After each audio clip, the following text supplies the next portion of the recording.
Hello guys, this is CodeNCode and this is 14th lecture of Java design pattern series. In this lecture, we are going to learn one of the most important design pattern that will be utilizing in a lot of low-level design interviews. If you have been following my low-level design interview series, you might have seen in almost every LLD problems we have utilized strategy patterns. That's why I thought it's important to cover this first before moving on to any other lectures in LLD series, right? So we are going to learn one of the most important behavioral pattern, that is strategy pattern. All right, it's super easy to understand, super easy to learn and implement, right? So let's go ahead, get started with it and implement it. All right, yeah.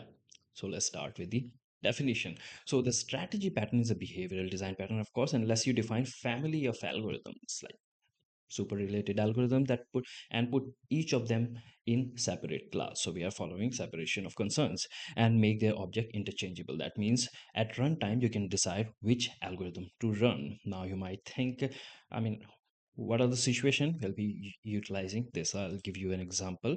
Let's suppose you have built some service, web app, application, anything, and then you want to integrate payment service there. Now there are different ways you can perform the payment, right? The different ways, some of them which I have mentioned here is like using credit card, PayPal, UPI, internet banking. A lot of ways are there you can pay using, right? So for each different way you can make a payment, the business logic to perform that, like using internet banking or using credit card, they differ significantly, right? So and all of these algorithms, like paying through all of these business logics to pay through credit card, PayPal, UPI, internet banking, XYZ, they differ significantly, right? The way you want to pay it using UPI, business logic will be different. The way you want to pay using credit card, right? So they all are related. That means they are doing the same thing, which means payment, but their business logic differs significantly. So what you can do, instead of keeping all of the business logic of payment in a single file, making it cluttered and hard to, hard to test, hard to maintain, a lot of issues that come with it, like it may even become a super class, a god class.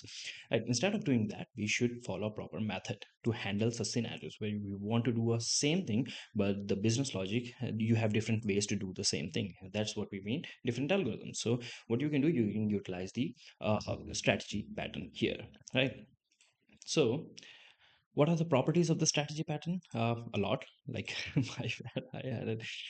I, I had an animation on the fourth point first. Let's come back here in a moment. So it extracts behavior into separate classes. So you are following single responsibility principle, also separation of concern. Second thing, it switches. You can switch behavior at the runtime. Since you have different classes, you can have a payment service and swap which payment method you want to use, or payment strategy as we call it, and you can decide at runtime and switch the object, and that algorithm will be applied, right? So it gives you option to switch behavior at runtime, and also avoid large if else or switch statement. Of course, if you put all of the strategies, all of the ways business logic in a single file, you will either have to go through different switch cases or if else condition, right? So you can avoid those things, and of course finally follows solid principle, right?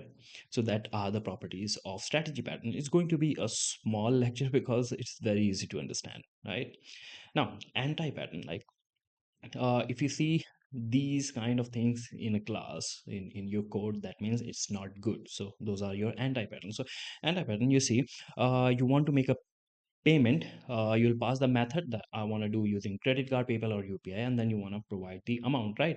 And using the either the switch case or using if else, you can do this. But the class will grow, uh, will grow over the time if you are going to add different methods. Not only that, it is against the open close principle, because each time you want to add a new payment method, you have to update this class. Not very good, hard to extend, of course, because you want to add a new thing, you have to go through this whole class, see where you want to add a new payment method. And of course, it's not easy to maintain, and class grows endlessly, and of course, tight coupling.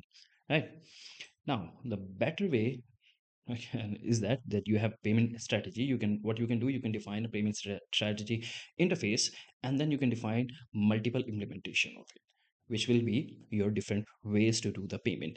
That's why, I mean, that way what you are doing is that you are making sure that it follows open clause principle, because each time you want to add a new method, you extend the payment strategy interface and define a new class, so you don't make any changes to the previously added payment methods, right? So that's why it supports open close principle. Of course, easy to test, because if you want to test now newly added payment method, you only have to write test cases that go through a specific file, a single file, right? The new one that you have added just now, easy to extend. Of course, you can just define a new payment strategy, implement it, and add the business logic, done.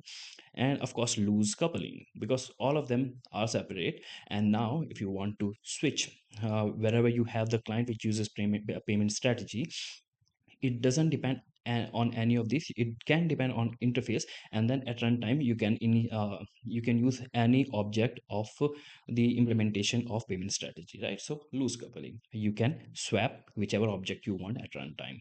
So yeah, this is the structure of uh, a strategy pattern. Very, very easy. All you need is an interface and then implementations. All right, so let's take a look at the code to make our understanding better, right? So let's jump into the code editor and let's understand the code. Now, so you see here, this is the payment strategy code here. So you see, you can define a payment service which does the job, of course, payment. But before that, important part is strategy packages here. So what you can do, you can define a payment strategy interface, or it will have a single method, right? Because in of course, when you go to pay something, you can all define a simple method to perform the payment, or whatever strategy you want to define. So we are defining payment strategy for payment. That's why we are only providing a single method, pay. Now you can define multiple implementation of this interface, like UPI payment strategy. It will implement the payment strategy and override that method to provide the business logic, right? As of now, we are not adding any business logic here, because the goal of this lecture is to make you aware that how to implement the structure of the strategy pattern, right? The business logic you can add if you want to in the real life project. Now in you can see I have defined multiple payment strategies like UPI, PayPal, credit card. So now I have defined the payment strategy, right? You can define a payment service which will provide a single method for payment. This one, this is the constructor. Of course, it will have a payment strategy to perform the payment. This is your payment service. It will have a strategy, payment strategy uh, object, right? And then you can set the payment strategy when you're defining the payment service. And also at the runtime, since you want to change or swap the method, swap the method using which you want to make a payment, you can utilize this method, set payment strategy. So at runtime you can actually swap the payment strategy, and this is the important function which does the job of making a payment. As you can see, this payment service doesn't do the job of making payment itself, but just utilizes the strategy to call the pay method using the amount, right? Simple stuff. All you have to do is define an interface, make the implementation of different ways you want to make payment, or whatever thing you want to do. And then this is just a way for you to provide uh, the way for the clients to interact with your payment service, right? So how you use it in you see, we just close it. My bad, control Z. Yeah. So what you can do, you can define a payment service, right? And at the time of it, you can provide what payment strategy you want to use. I've given that. And then all you have to do is call the pay method. So if you run it, it says 100 rupees paid by UPI. What if I want to do payment using a different service, using different way, not using UPI? What you can do, you can set a new payment strategy. Like I'm using credit card now, and make a payment using credit card. So if you run it now, it pays using a credit card, right? So here you see you are able to change the behavior of payment service at runtime, right? And it's easy to also organize, right? So yeah, This is how you implement a payment strategy. Since it was being used in a lot of lectures in LLD course, so I thought I'll explain this now. So if you have any doubts or any observation regarding the same, you can post it down in the comment section, right? So yeah, this is it for this lecture. Thank you guys for watching. Until the next video drops, keep coding. Thank you.